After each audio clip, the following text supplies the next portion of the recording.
Hi friends, എല്ലാവർക്കും പുതിയൊരു daily current affairs വീഡിയോയിലേക്ക് സ്വാഗതം. ഫെബ്രുവരി 4, 5, 6 പ്രധാന കറണ്ട് അഫേഴ്സ്. 2025 ഫെബ്രുവരിയിൽ അന്തരിച്ച നമീബിയയുടെ ആദ്യ പ്രസിഡന്റ് സാം നിജോമ.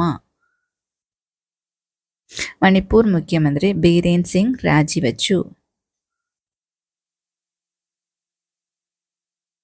ഇന്ത്യക്ക് വേണ്ടി ഏകദിന ക്രിക്കറ്റിൽ അരങ്ങേറ്റം കുറിക്കുന്ന പ്രായമേറിയ രണ്ടാമത്തെ താരമായി വരുൺ ചക്രവർത്തി. ബ്രിട്ടീഷ് നാവികസേന ഔദ്യോഗിക ചടങ്ങുകൾക്ക് ധരിക്കാവുന്ന വസ്ത്രങ്ങളുടെ പട്ടികയിൽ സാരിയും ഉൾപ്പെടുത്തി മെസ് ജാക്കറ്റ് എന്നറിയപ്പെടുന്ന ഓവർകോട്ട് കൂടി ധരിക്കണം. ഈസ്റ്റ് കോസ്റ്റ് റെയിൽവേ സോണിലെയും സൗത്ത് സെൻട്രൽ സോണിലെയും ഭാഗങ്ങൾ ഉൾപ്പെടുത്തി സൗത്ത് കോസ്റ്റ് റെയിൽവേ സോൺ രൂപീകരിക്കാൻ കേന്ദ്ര സർക്കാർ അനുമതി. പുതിയതായും സംസ്ഥാന മനുഷ്യാവകാശ കമ്മീഷൻ അംഗമായി ചുമതലയേറ്റത് A. Geetha. The War After Gaza എന്ന കൃതിയുടെ കർത്താവ് പങ്കജ് മിശ്ര.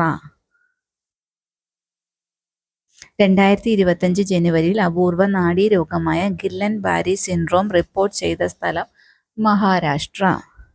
2025 ഓസ്ട്രേലിയൻ ഓപ്പൺ പുരുഷ സിംഗിൾസ് കിരീടം നേടിയത് യാനിക് സിന്നർ.